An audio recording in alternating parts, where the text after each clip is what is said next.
perpetrator of current fashion. She is the star of her own cable television show and the best friend of a talented young actor named John Burke. I present to you Sybil O'Bruncheon.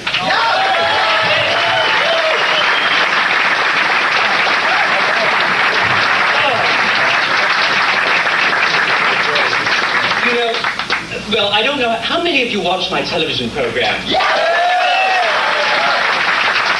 Well, why did Barry Douglas tell me that Leatherman couldn't afford cable? I don't know why he would say such vicious things. What? Stupidity. Thank you, darling. He's my talent agent. I must remind him of that. He's my personal manager. Mary, put away the razor blades, please. Darlings, well, I shall open my little, it's very tiny speech tonight because I'm really a member of the audience. I am merely a humble observer of, well, Mummy's a little nervous tonight because she's never been surrounded by so much pulchritude. Or banquetude, as the case may be. Banquetude. Really, I must say to all of you, bonjour, mes amis, and you may say back to me, bonjour.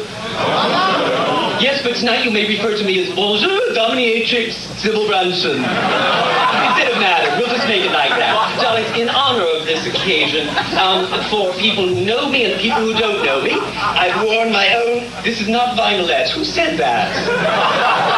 Seat 13, row 7. No, this is really patent leather. I wore my patent leather bustier, my jet beads, which have little thumbtacks all over them.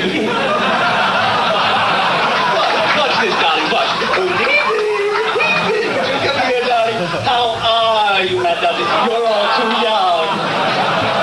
If I said, il nictu, frato, masco, vitico, to... Forget it. What do we do when we've left out our toys and Mummy comes in? We must do a couple of things. We must learn these phrases and learn these motions quickly. It could save our reputations with our parents and, more importantly, our siblings. We're so very judgmental of our lifestyles. How many of us have a sister in Dubuque named Betty Ann with 2.2 children? Yuck. Or a brother, Charles, or David, or something, who just doesn't understand why we like to dress like this. Oh, don't pretend you're all only children. Come on now. All right, what do we do? Mummy is walking in. Let's say she's coming this way, right? Mother, darling, how divine to see you. Yes, of course I'd love to go to lunch with you. Just a second. Would you like a cup of tea? Good. Come forward, please. We have a vase always at hand. A vase must always be out on a table and empty for this sort of occasion. David, I said a table. Thank you.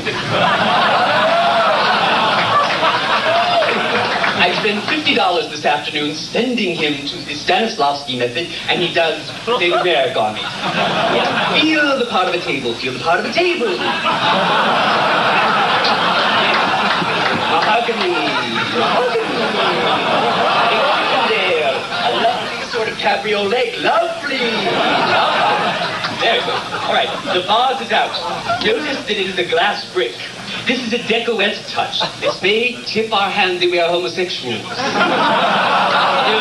Only homosexual men know what deco is. No straight man from the youth knows what deco is. However, it is a glass brick, so it has a certain manly charm to it, doesn't it? Obviously, this crowd would prefer Wedgwood, really. But you leather sissies you are. Now, come on, get me this. A glass brick, manly. It could have been torn off a Philip Johnson building or something. Here I am, walking down Fifth Avenue. Oh, what a lovely IFA creation. You won't mind if I borrow this?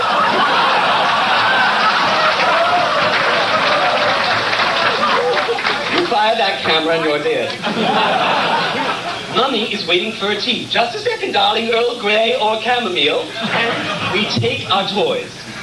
Thomas? Come over here, please.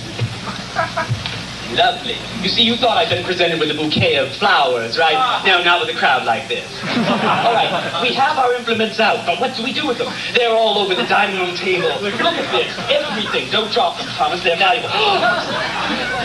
Which will it be?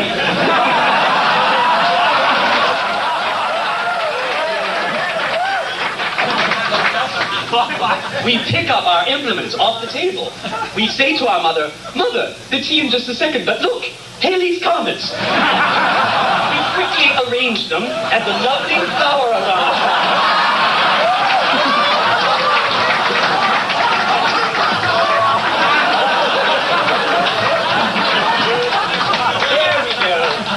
Isn't it a lovely comment? A month early, isn't it? And we arranged them in a lovely decorative method. We can tie some of them into cute little bows, making them look like wisteria, freesia. Now, how many of us have mothers who wear glasses? Of course. So when Mommy gets close to the flower arrangement, we say, oh, Mother, what a lovely pair of harlequin frames those are. Take them off, drop them by accident, and I think that you should be able to get away with this, right? You know, when I look at this flower arrangement, it looks like Lee Radswell's been over for arranging flowers.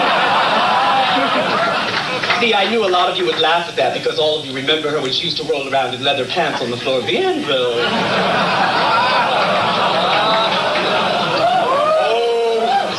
And how can you be so rude to America's royalty?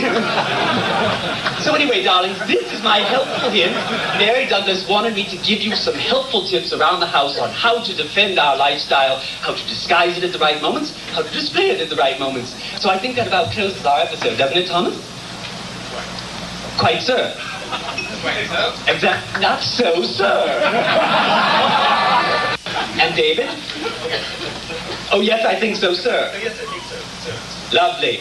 Darlings, have a wonderful evening. I wish all of the contestants tonight the very best of luck. Oh, and by the way, I started to tell you, as an often loser in beauty contests, I'm going to be having my own particular contest for the audience in my dressing room. That's room number 13 off the dressing area there. And you all must come.